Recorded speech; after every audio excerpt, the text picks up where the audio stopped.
Hello, everyone, and welcome back to the Dirt Report. We are here after a week 5 of Collegiate Siege that has seen quite a lot of craziness, and I myself, and I know everyone here, is super excited to dive right into it to talk about all the matches we've seen and all the upcoming matches and all the playoffs that we are starting or closing out. A lot of stuff happening tonight. But first, we've got a bunch of special guests tonight. We've got, of course, 2 of which you can see on screen already. I guess 3. You've got Spaz over here to my side, and of course, hailing from Tulsa, we've got Jagged's cat Jeffrey sitting there placed beautifully on his shoulder, and of course, Snail finally being welcomed back onto a stream for the first time. But Spaz, since you're the only person of these 3 special guests that I really want to talk to, how you doing? How's your night going? I'm doing all right, man. Couldn't be better. All right, glad to hear it. Glad to hear it. Well, Snail, again, welcome back to the Dirt Report. It's good to see you. How are you feeling about joining us and getting into the banter? It's been quite a while. First time I'm not out watching football, so good to be here. Glad to hear it. Well, the first things first, let's talk about where we're sitting, in the grand scheme of things in this collegiate siege ecosystem. So starting, of course, here in CR6, as everyone knows, it's mini major time. We've already got 2 rounds of the playoffs underway, and we are heading into the round of 16 and the quarterfinals this week. Tuesday night, we've got default for the round of 16, and Friday night, we've got default for the quarterfinal. So a lot of exciting stuff there. Over in CEA, the playoffs, those are starting this week. So we're going to finally see if the 4 matches the invite teams played over the course of the last 2 months really do mean something into the playoffs. And we can see actually some good matches, and finally those divisions come together. And over in Face It, the Rainbow Six Collegiate Championship preseason has just begun. Week 1 is well underway. We've already had a handful of matches completed and a lot more matches to play this week. But especially in Face It, we are seeing so many open teams play these invite teams and a lot of opportunities to see how these younger teams can stack on up. And Taco, I know we're going to be talking a lot about some of these open teams tonight. Yeah, a lot of these teams, we talked about this last week, right? We're going to have to see the mettle of some of these top open teams, how they compare to a lot of these invite teams. And, suffice it to say, we've gotten a lot of good data, and those are going to be reflected in these rankings as some open teams have kind of shown their worth, and others might have fallen off just a little bit. But that being said, we are still in stage 1, and there's still a lot of playoffs to go. Well, if we're talking about the overall rankings, which we can pull up right now, we can dive right in to our power rankings and see exactly how we are sitting overall after week 5. So starting in the number 25 spot all the way at the bottom, we're talking Minnesota. You got Wisconsin at 24, both of these teams who we saw last week. Migs,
We are back. Sorry for the brief technical difficulties. Wouldn't be a Siege production unless there was some absolute earth-shattering problems with the production. But thankfully, we're back into the action here, and I can throw it over to Taco like I did a moment ago, and he can tell us a bit more why we're seeing more of these open teams pop up and why we're going to be talking them a lot more in the coming weeks. Last week, Jonah, we talked about how we don't really have the data to go off of to give a lot of these open teams maybe the ratings that they might have deserved even a week ago, right?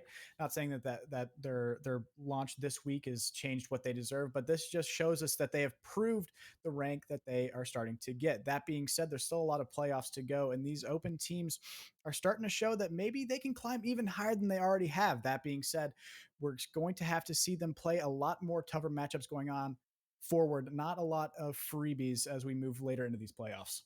Yeah, and like you mentioned, we are actually going to get a chance to talk to two of those teams later tonight. I'm going to keep it a surprise for now, but we've got some of these teams who are making that jump, and we're going to be focusing on them throughout the night. But a perfect moment to start on those very teams. Starting at the bottom, as always, your power rankings for week 5. It's Minnesota at the 25 spot. It's Wisconsin at the 24 spot. Migs, take us through these two teams. All right, Minnesota, they had a good run against Illinois State. They are starting to make some waves. They're starting to get known out more than just an open team that, shows out a couple rounds in playoffs and then disappears. They put a test to a solid, long-standing premier team. So they're kind of showing a little bit of worth that they got. Hopefully they carry it over to stage 2. Then we got Right. Wisconsin. They got 2 big roster moves, bringing in Rippled and Boomin from formerly of UWW. So hopefully that, that brings some spice to that roster that had already shown signs of life at the start of the season against bigger teams like when they did previously play Illinois State. And so hopefully that carries out through playoffs, through stage 2 as well, same as Minnesota. All right, well, Iowa State at the 23rd spot. Snail, this is the other ISU that everyone keeps confusing me with their damn ISU acronym. I'm like, is that Snail's team? No, it's Iowa State. They're sitting all the way down here at the 23rd spot. Some would say that is even a little bit high. I know you have played them in the past. What are your thoughts on this team? I mean, they haven't exactly been as good as they have been in the past. They definitely have their struggles. 23 is kind of high for them, but they still got to get their stuff together. And they are still an invite team, I think, unless they were auto relegated this season. But yeah, they got some work to do. Well, Taco, you can speak a little bit more about to why they've found this 23rd spot. Yeah, Iowa State is a team that got a little bit of an inflation when we did our kind of recalculations of the ranks, and they did drop pretty substantially, taking a loss in the last week to, I believe, UTSA as well as Oklahoma, in both of which they didn't even get a map. That being said, though, they're a team that has shown that they can kind of hang with these big dogs, getting 5 rounds on Oklahoma State, getting 4 rounds on St. Clair, beating Louisiana. We've seen on these rankings many a time, and see actually, I believe, get even higher this week if I'm not mistaken. But again, it's just one of those teams, right, that is still kind of hanging around that lower level invite area. And that kind of does warrant them a spot on this list. That being said, as we get to a point where these open teams are starting to prove their mettle and maybe we see some new teams qualify for invite in the next stage, they might be a team that could drop even further if they don't really get their act together here pretty quick. Yeah, you're absolutely right. I think unless they show us that they have something in them that they can take down a pretty sizable team and start actually getting wins, they are not going to be here next week. There is simply no doubt about it. There are enough open teams putting on really good performances week after week that this spot is highly coveted, and Iowa State have done nothing to deserve that, at least if they continue this downward trend. But now we can move on to some more of these open teams. St. Mary's is one of these teams who's had an incredible performance in the last few weeks, but their run in the CR6 playoffs was ended by a very strong Texas Tech roster. Migs, why are St. Mary's dropping 3 to the 22nd spot? They started off the first round taking down Buffalo 2-0, but they finally played a premier team and they got upset 2-0. I believe the scoreline was maybe a couple rounds that they got on Texas Tech, and Texas Tech's one of those long-standing premier teams, always been from the upper middle to the top end of premier. So they maybe if they play some lower end premier teams, they might get a couple more rounds. But their first loss on the year, we'll see what they do in stage 2, if they get a relegation spot or they don't. But they might have to show out against some other premier teams, maybe in Face It, maybe in CEA. Well, speaking of one of these teams that has actually successfully shown up and put some numbers against premier teams, that's Penn State. We've been talking about all these negatives about these teams who've dropped down to the bottom, but what about Penn State, a team that has actually moved up 4 spots since last week, Migs? Penn State, they took down Davenport in the first round. They took down Kettering in the second round, a quick 2-0. Kettering, like the previously named teams, long-standing invite team, but they've been starting to work their way down. They haven't been as solid as they have been in past semesters. So Penn State's just working their trend up. But Penn State also came off of a rough loss to NCSUB recently. So can they move the momentum forward to keep winning, or are they going to be topsy-turvy back and forth? Well, one of these teams that have also been back and forth is NCSUB, the B team of our #1 ranked collegiate team in the country. Now, Taco, as of course a member of the A team, you do know a good bit about this B squad, and why do they maintain a spot on this list? Well, until they take a loss, it's really hard to knock them down. That being said, they are not in the CR6 playoffs, nor are they in the Face It Championship preseason. In fact, I believe they opted to go for the Rec League, which is in their right to do so. So, unfortunately, this might be a bit of a swan song for the B team, as we're not going to really see them play any top caliber teams, and other teams are going to start to prove that they might deserve that spot over our B team.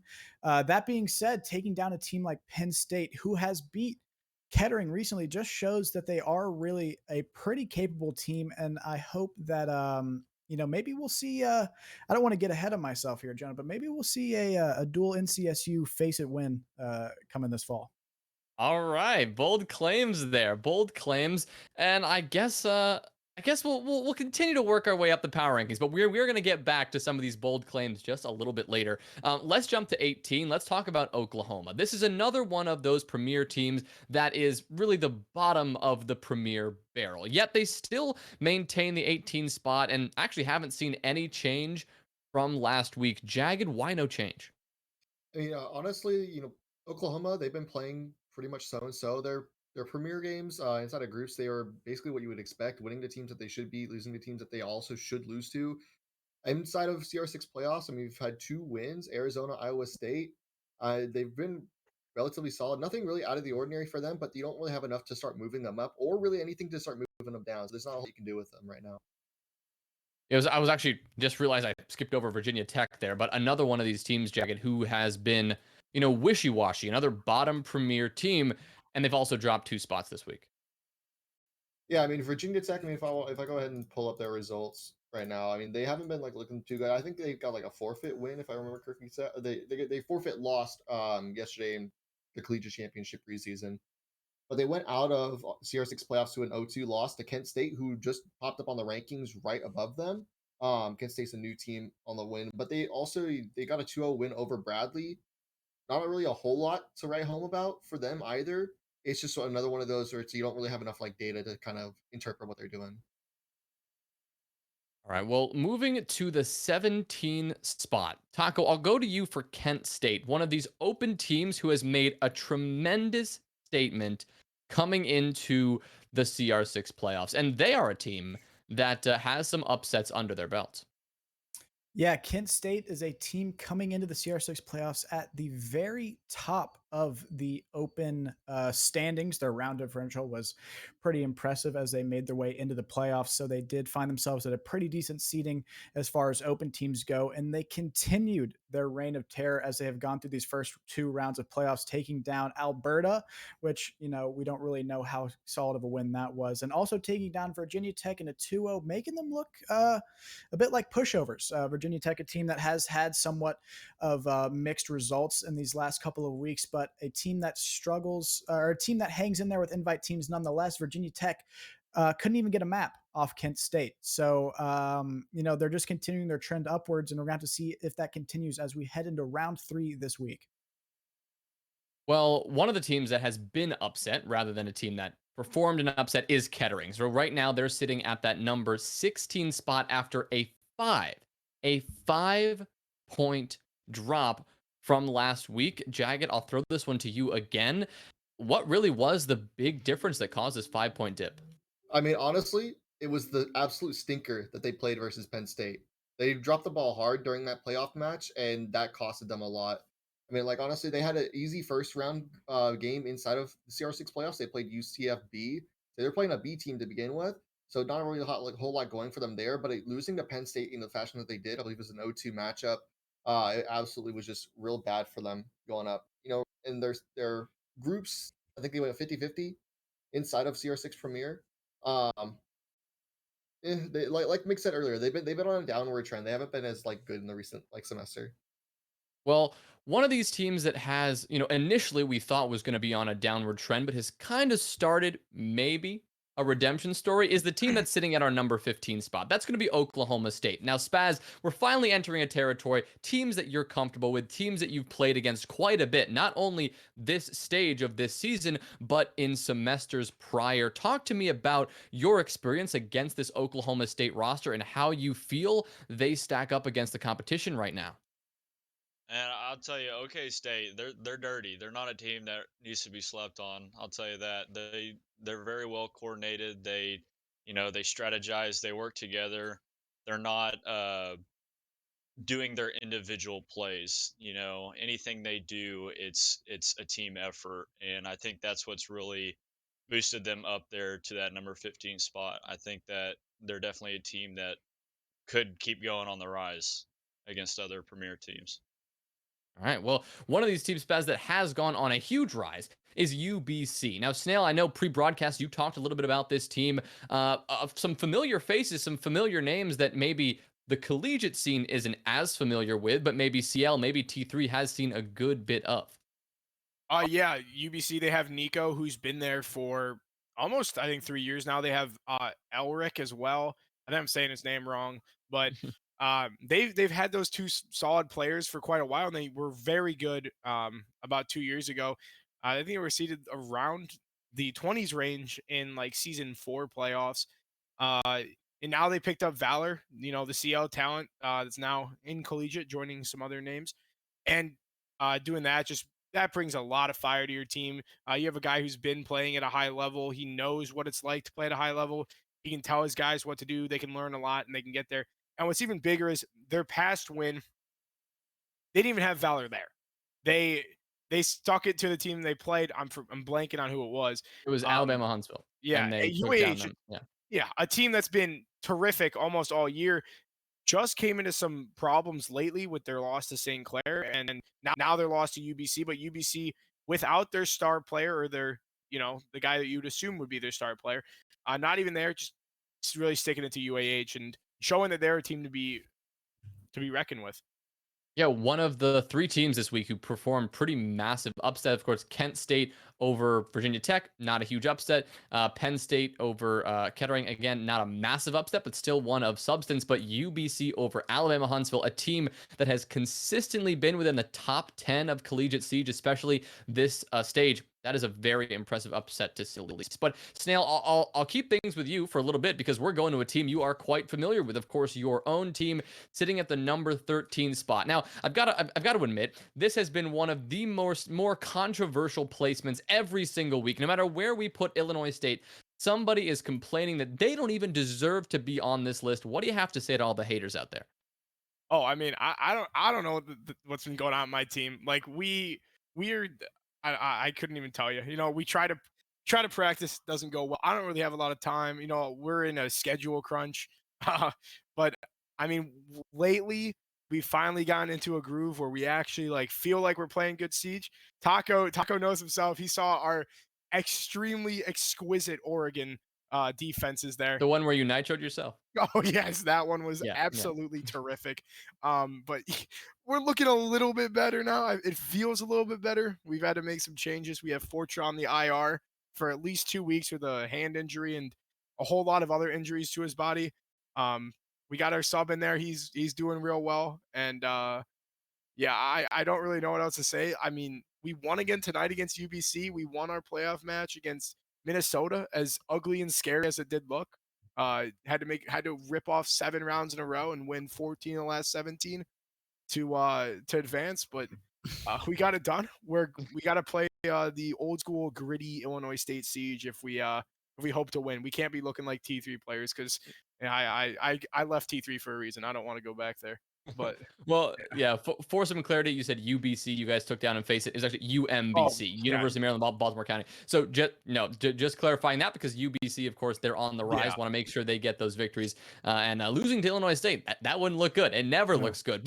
But Taco, you were giving it a little bit of a look there. I saw you tilt those glasses down. Your HD camera is shining that face beautifully. But do you have a reaction to what Snail said? It's just endemic of an entire, I think, collegiate mindset. It's almost like wearing not practicing as a badge of honor, where it's I don't want to say it's an excuse, even though it's an excuse. I just think that a lot of people maybe are not willing to put in the effort that it takes to be one of these top teams, and then they get upset when they don't get the results they want. And I'm not naming any names, but a certain team that might have lost to UBC, I'm naming names. Schmitz from UAH. It's really weak, honestly, and I think it's kind of lame. So that's what it's worth. Hashtag don't practice. Yeah, coming out with the direct call out. So it is the classic "we don't practice" excuse, and so it is a tried and true excuse in collegiate, and it's maybe we're a bit tired of it. Taco, sounds like you are a bit tired of it. But Taco, in the spirit of that, I'm gonna keep things with you for a little bit here, because we are getting into the spot in the power rankings that honestly has been the hardest to really nail down every single week, and that is that 9 to 14 range. Teams that seem like they could beat each other every other week, but then they have a bad performance the next week. So we'll go straight to number 12 here. Louisiana. They're sitting again consistent like they were last week, and Alabama Huntsville dropping 5 places to the 11 spot. Before we bridge the top 10, these two teams who are just outside of the top 10, why are they still here? Or in Alabama Huntsville's case, why are they here now? Let's start with Louisiana. First off, ever since their loss to us back on the 8th of October, which they immediately bounced back from, might I add, with a 7-3 win over Oklahoma State, which we also see on these rankings, they have not stopped winning. They got a 2-0 win over Central Michigan, and they also got a 2-1 over CGC UIC, which is a team that has proved that they're, at least somewhat competitive when it gets into the realm of these kind of, maybe 15 to 25 ranking teams. And being able to dispatch them pretty early in playoffs and continue moving upward shows that Louisiana is definitely not falling off. Right, when we see a lot of these teams right now, when we get to the kind of, let's say, arbitrarily like 15 and up, usually you don't really see teams making big leaps. You just see other teams making a bit of a tremendous fall off, right? And so Louisiana, a team that has continued to be consistent. They've beat everybody that they should beat, and they've only really lost to teams that they should lose to, forgetting one loss to Iowa State a couple of weeks ago, but we counted that in to the rankings when we did it, back then. So Louisiana is a team that has just kind of stayed right about where they are. Alabama Huntsville, though, they are a team that dropped 5 places. Oh yeah. The UBC loss, that was a pretty big deal, but also we've talked about this a good bit. Did you think UAH were a bit overvalued because of that first week victory over Akron? I think UAH is a team that thrives a lot in the best of one format. I think that kind of. Oh, did we lose it again? Yep, we lost it again. No, you're fine. You're fine. Just keep on going. Sorry, I thought we lost the stream again. UAH is a team that that thrived in the best of one format, and we got into playoffs. They still did get a map off of UBC, but we do see them taking a pretty hefty dive. But we do keep them above Louisiana, as not too long ago they did take on Louisiana and took that home 7-5. So it shows that maybe them being just one spot off from one another is pretty accurate. Well, as we finally enter this top 10, we're gonna take a quick pause before we get there. I know, Spaz, I'm gonna get to you. I really want to talk about your victory over St. Clair, and there's a lot to get to in that top 10, and a lot of these teams that actually have seen a pretty substantial change. But before we do that, we have got a very special interview here. First time on the Dirt Report, we're actually going to get to speak to some of these community members, some of these teams that have finally made their statement. We've got UBC and we've got Kent State both making an appearance in just a few minutes. But to get that ready, we are going to take a quick break, a short one. Stick around. We will be right back.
Are two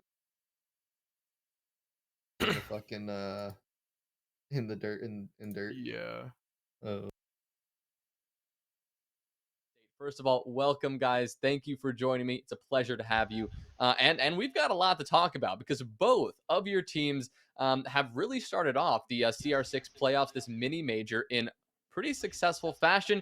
Nico, I'll start things with you because I got a chance to actually cast your game on broadcast, that initial game, but actually didn't get a chance to actually watch the upset that you guys put down against Alabama Huntsville. Now, this is a team, Alabama Huntsville, that has been ranked in the top 10. I said this earlier, very consistently in Siege. How did you guys make that one happen?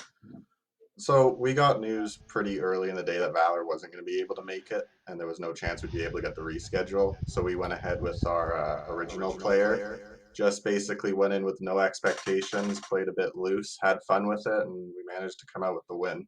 Took the maps we weren't supposed to win and lost the map we were supposed to win. So it was an entertaining There you night. go. I mean, that's all you can ask for. And you mentioned Valor. I know we're gonna talk to about that a little bit more. But Meaty, I want to toss something to you first. Let's talk about your victory. Of course, Kent State prevailing over Virginia Tech. And of course, that team not as high up there as Alabama Huntsville, but a tough matchup to say the least.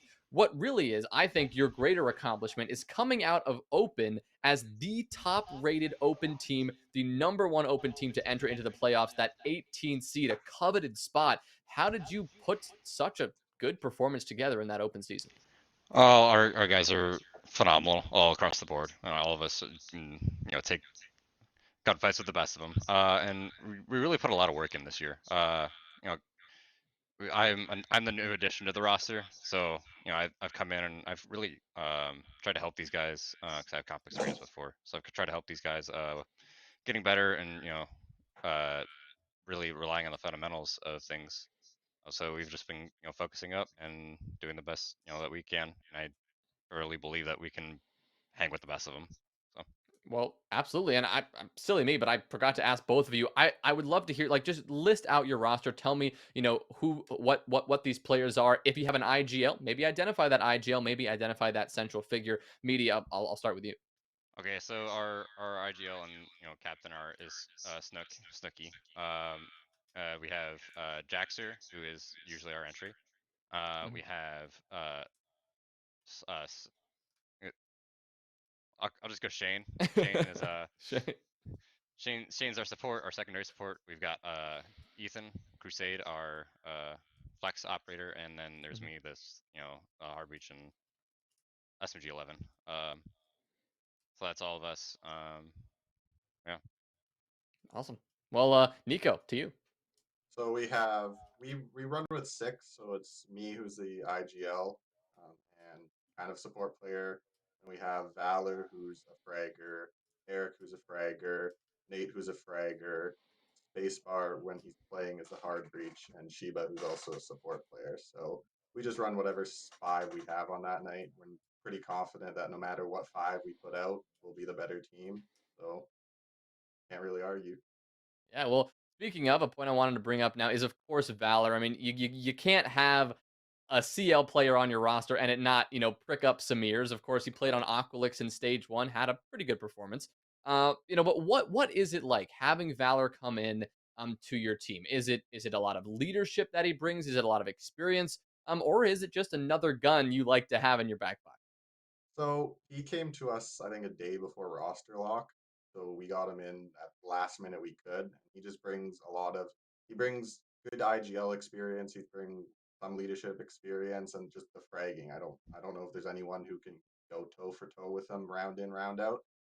As we can see, we did our own stats, and I think he's averaging 17 kills a map right now. Wow. So we just, I don't know what it's going to take to stop him, but any night he plays is good for us. But it is a massive flex to come out without Valor and then take down one of these. I mean, that is, to me, the most impressive thing you could have possibly done. It come out with that. Like, collegiate teams get a lot of crap for like having their 1-star gunner, right? Everyone loves to talk about that one player who pops off all the time, and to come out and beat Alabama Huntsville without Valor, that really does say something about that core of your roster. But Meaty, you mentioned the work that Kent State has been putting in. And this is something I wanted to talk to you about because practice and scrimming and putting in work, for some reason, collegiate siege, everyone is not as familiar with these terms as one could expect. So talk to me about the actual work you're putting in. How much work are you putting in? And where do you have your sights set on, whether for this stage or for the upcoming season and even next semester? Oh yeah, for sure. Practice is obviously hard to come by with everybody's busy schedules. I mean, we've got a pre-med student, so you can imagine the Wow. schedule workarounds we have to work with. So, but when we do practice, it's 100% focus all the time. Whether it's pod review, strat work, strat theorizing, just scrimming, and all that it plays into it. Uh, and really, you know, our end goal is to be number one. We want to be the best. We believe we can be the best, and nobody's really going to try and stop us. So uh, take it for what you will. Uh, this last week was crazy because we had to run a sub because one of our guys wasn't going to be there. So it's just whatever the challenge is, we go in, we just focus up and get it done. So All right, aiming for the top. That is exactly what I love to hear. And the fact that you guys are practicing and scrimming, it is always refreshing to hear a collegiate team say that because for some reason, for a long time, it has been a badge of honor to win or lose a match and say, "Oh, we don't practice." But it is really good to see that you do in fact practice. But Nico, I assume you guys have your sights set on the top as well. But coming up, at least speaking of CR6 and this mini major, these playoffs specifically, you both have some tough opponents coming up.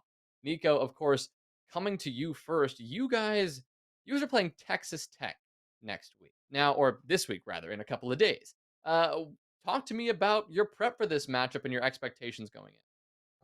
So we're gonna do. It worked for us against UAH, so we're gonna do the same thing against them. We're gonna go in with no expectations. I think we can. We're gonna have equal gun skill with them. Um, we tried to predict map bans against UAH. Did not go anywhere near what we thought it would go like, but it worked out in our favor, I guess, because we won it. So we're just gonna. We have a couple of odds on them. I expect them to probably play similar. We know what to do. We're prepared. We like to think that we don't need the complete VOD review. As long as we show up with our own skill, we can force the game to be played in our play style instead of theirs. All right. Well, Meaty, the same question to you, but of course, you've got even bigger dogs to clear out on the way. In a couple of days, you will be facing the #1 ranked team in collegiate, NCSU, a team that has looked incredibly consistent every single week without fail. This is a tough one. What are you guys doing to prepare? just the same thing as every week. We look at the opponent, we look at what they do, and then we just try and strategize for it. I'm not as scared as most people are just because I'm new to the collegiate scene. Which isn't a knock to NC State. Like they're number one for a reason. They're no joke of a team. All respect to them. And we're just I look at it as another opponent. It's another challenge, another week.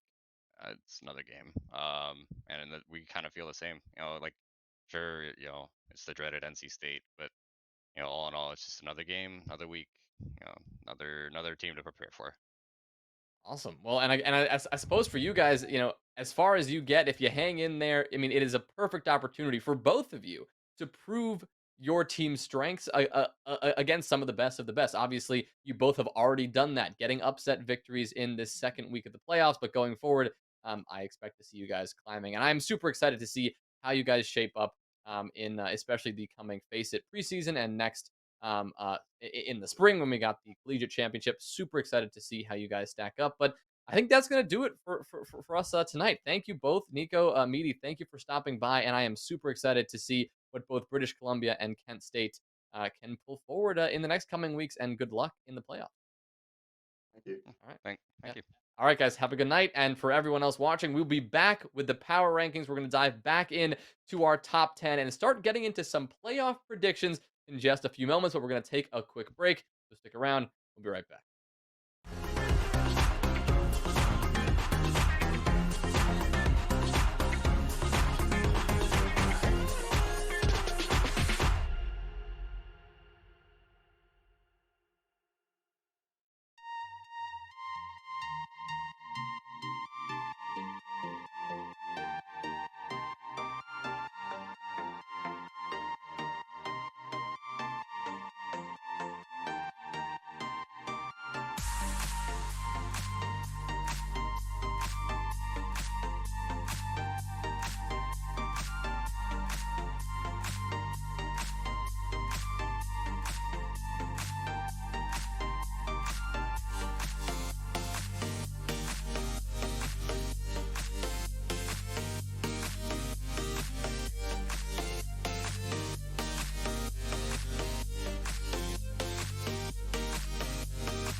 Well, we are back now with, of course,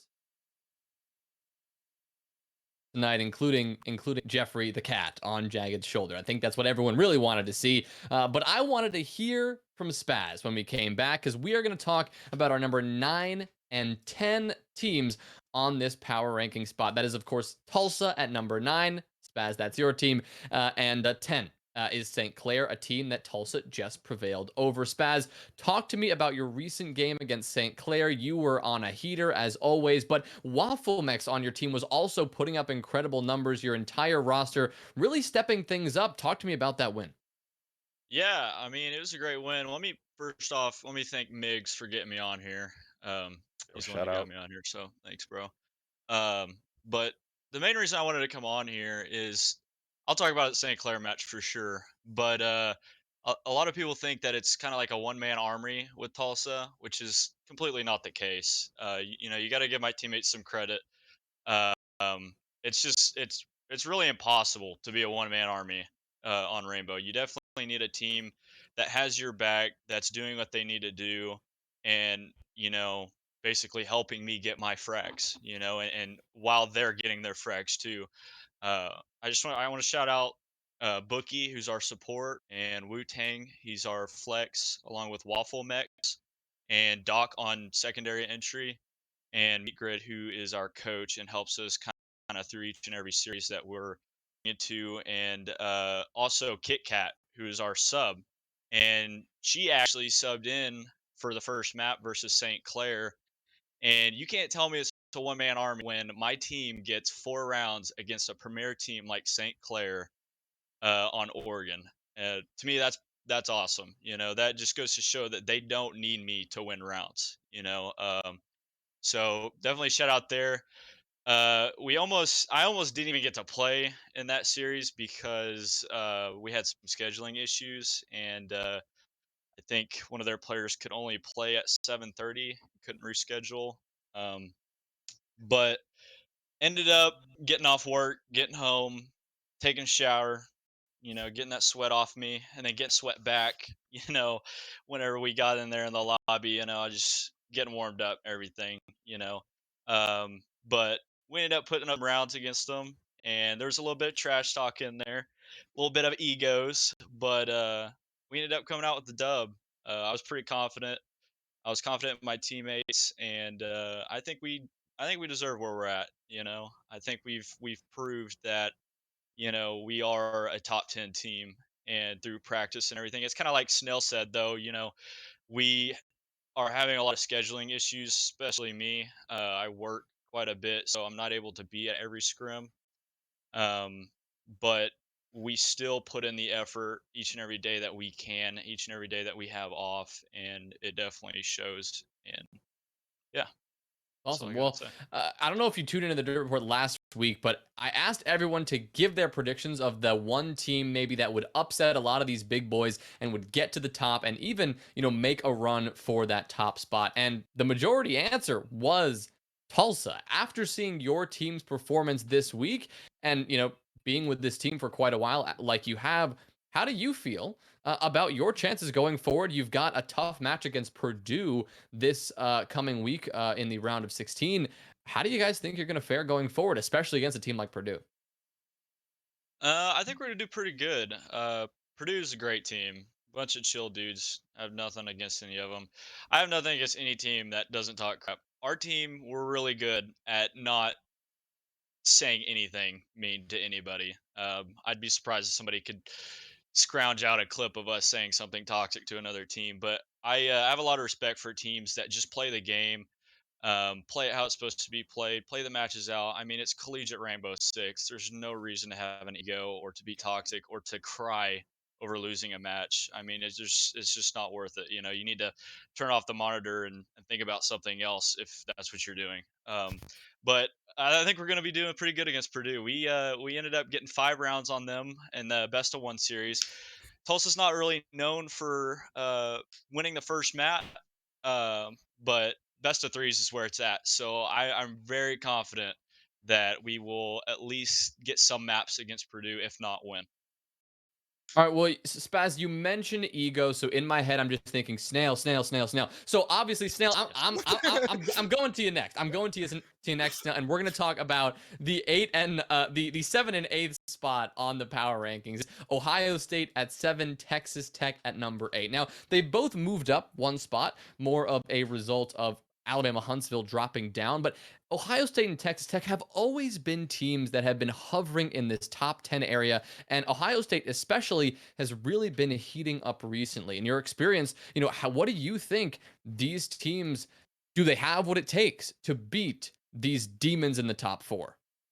I mean, I'll start off with Texas Tech. They have the guys that everyone knows: Buck, Bait, kind of like their big three with their add-on Espen, and now they've picked up Centrix.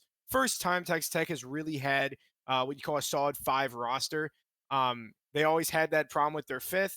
Now they got Centrix. They're looking very, very strong. Texas Tech's one of those teams that also, they don't play exactly like rank stars. They don't play exactly like full competitive.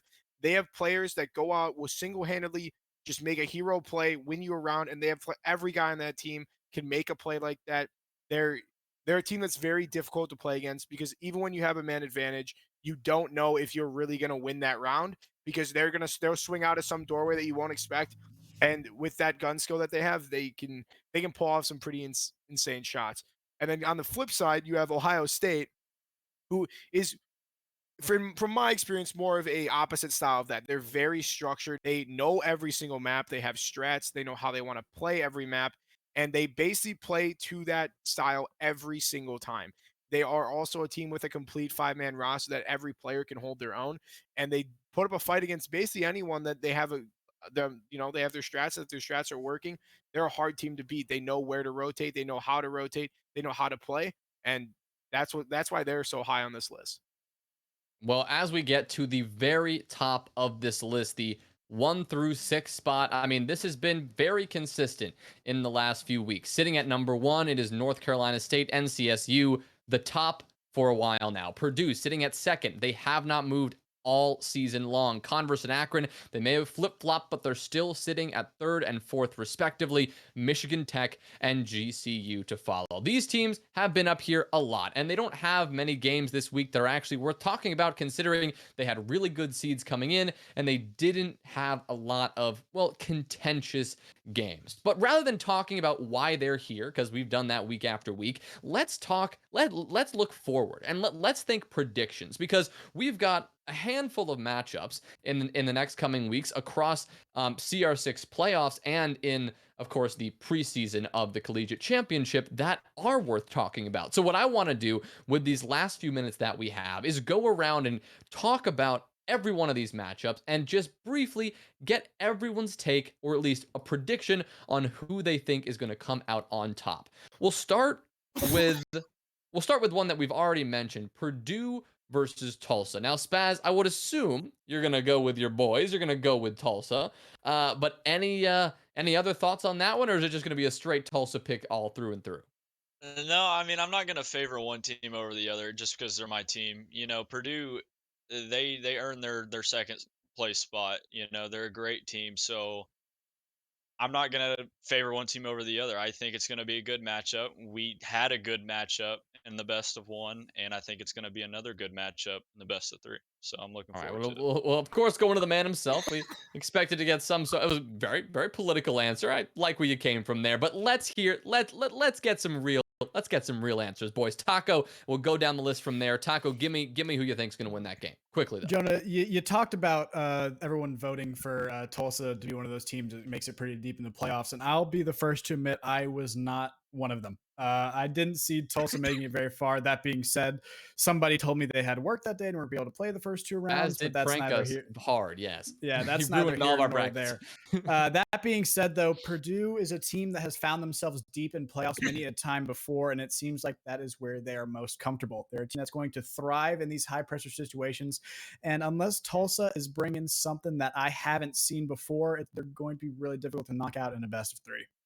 All right, Jagged and Jeffrey, your thoughts. Honestly, we both think that Purdue's going to take it in 2-1 fashion. I think Tulsa's definitely a team to watch out for. I think they will get a map off of Purdue, but at the end of the day, I still think Purdue will come out on top. Now, You know, Purdue, they got the wacky strats. I think Spaz said his teammates shoot back. Give me Tulsa. All right, Migs, last one. Bro, I've been saying Tulsa's a sleeper pick. This is probably going to be a 3-map series, no doubt.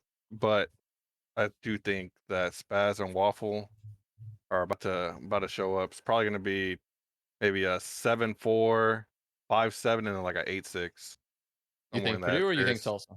I'm going to go with Tulsa on this one.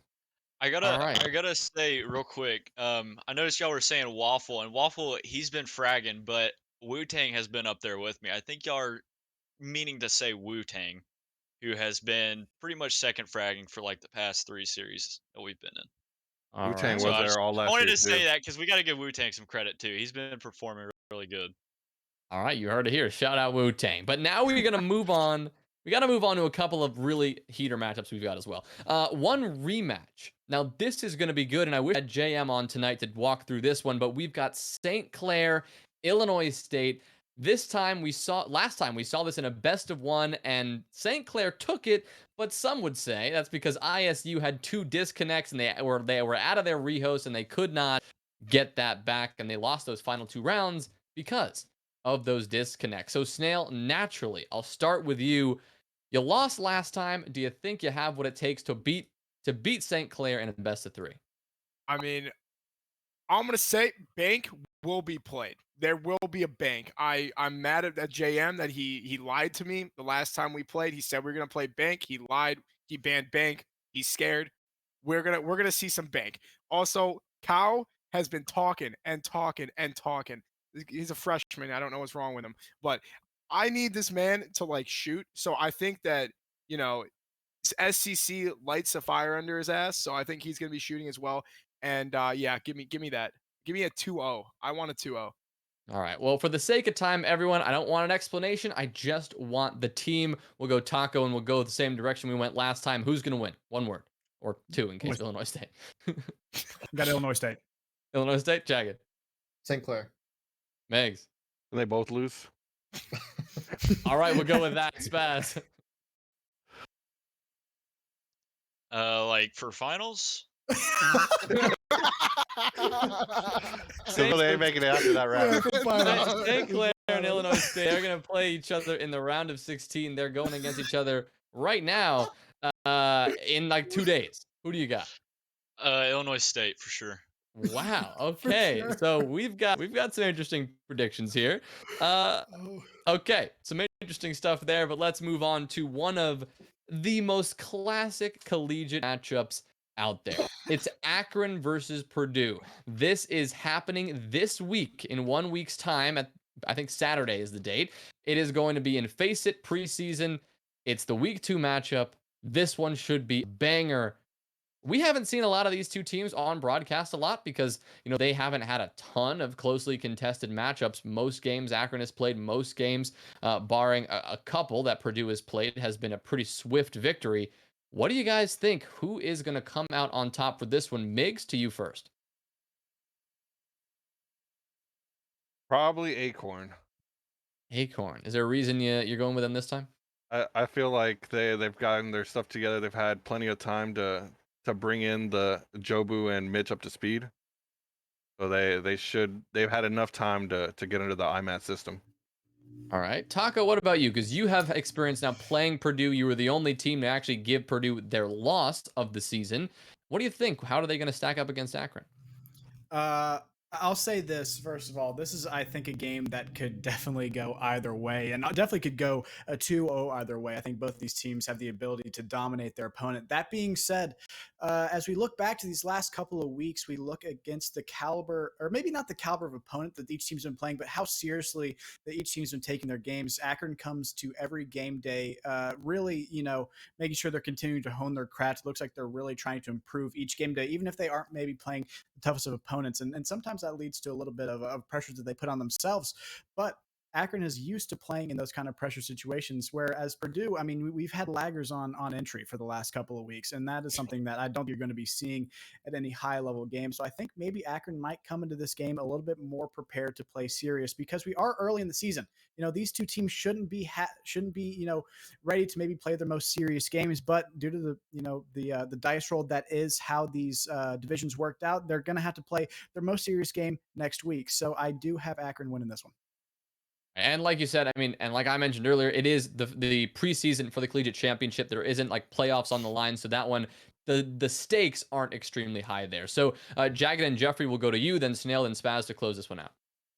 Honestly, we take Purdue 2-1 over Akron. It'll be a barn burner no matter like which way the scoreline ends up going, but I do think Purdue will take this one this time around. All right, what about you, Snail? I think this game's going to be about momentum. Once Akron gains momentum, I don't think there's any taking it away from them, so give me Akron. All right, Spaz.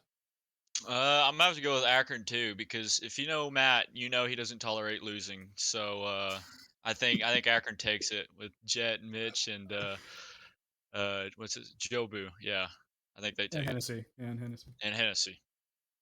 Well, we already mentioned Purdue Tulsa, and I think maybe the outcome of that Purdue Akron game could be somewhat motivated by Purdue's earlier performance against Tulsa. If Tulsa steamrolls Purdue into the ground, do they have what it takes to bounce back and come up against Akron? But like we've all said, I don't think a steamroll is going to happen in any of these circumstances, given how closely these teams have competed all up stage long. But in terms of predictions, that's all I really wanted to get through. But two more orders of business to get through before we close out the night. One, to remind chat that we are interacting with everybody. As you've seen, Miggs is just typing in there like a madman. Klimpse hasn't been doing that tonight because his forehead isn't here, but Miggs hasn't. He's been taking up that role. But if you have any questions, drop those in the chat. We want to get to those. We want to make sure we address those. But as we see those messages in chat come up, boys, here, I want to throw it to you. Is there any drama that I haven't heard of? Is there any beef that you think is worthy of bringing up on the Dirt Report? I will say this, and it's shame for me, and I want to go ahead and just start by saying I apologize.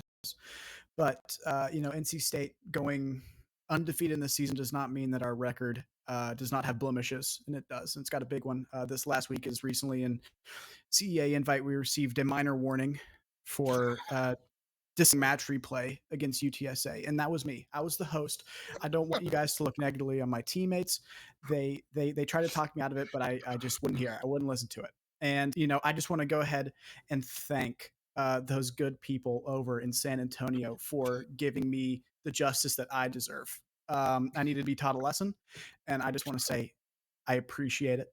The rules are the rules. You got to have match replay on, but the rules also do say, I got to say it, the rules say that you have to be playing Rainbow Six Siege, and they weren't in that matchup. So if we get a minor warning, I feel like they should as well. They were just kind of watching us play Siege, so I don't think that's fair. All right. That being said, that's all I have to say. Well, Miggs, I know you're close with the San Antonio boys, despite being barred from coaching them in any official capacity. What do you have to say about that one? Hey, yo, Stridon University after this week, got to get it together for the CE playoffs. NCSU looks kind of mad, but that's just what I heard on Dirt. All right. Anything else other than this Yeah, masterful violation? I just want to point out there's a lot of chat warriors in this this bracket, and if you stop typing in chat, you may be able to win some maps. So I just wanted to point that out there. I know we're trying to keep toxicity on a low, but you typing in chat just motivates the other team, and you start losing. So just turn all chat off, please. Keep your thoughts to yourself. It's what we call All the right. Levron effect. Works. It's a beautiful thing. Really is. Beautiful. All right. Oh wait, Works every there's time. more drama. Cal cannot shoot back. This is not something I have to address. He has been MIA. He's supposed to be good at the game. I brought him in because he's good at the game. He has not shown that yet. Cal, wherever you are, please find yourself. I need you to shoot, because I don't want to keep. I'm not supposed to shoot. I don't shoot back. Okay, I can't control AK-12 recoil. It's been visualized on stream. We know this. Jay-Z knows it. Chief knows it. Like, I need you. Like, please shoot. Yo, if they're typing, that means they're dead. That means they're running in and dying without droning. Should start That screaming is- more. You that might is not. You correct. might not die. Yep. Well, I didn't see any questions from anyone in chat. So I think with that and with the drama out of the way, glad we got that off our chest.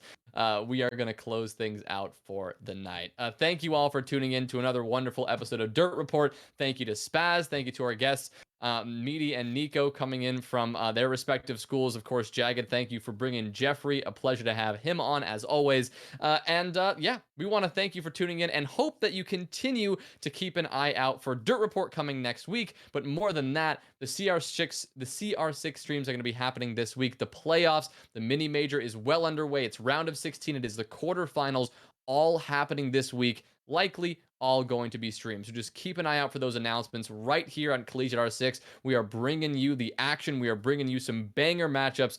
So stay tuned for that. So thank you all once again, and we hope you have a fantastic rest of your week. We'll see you next time. So long.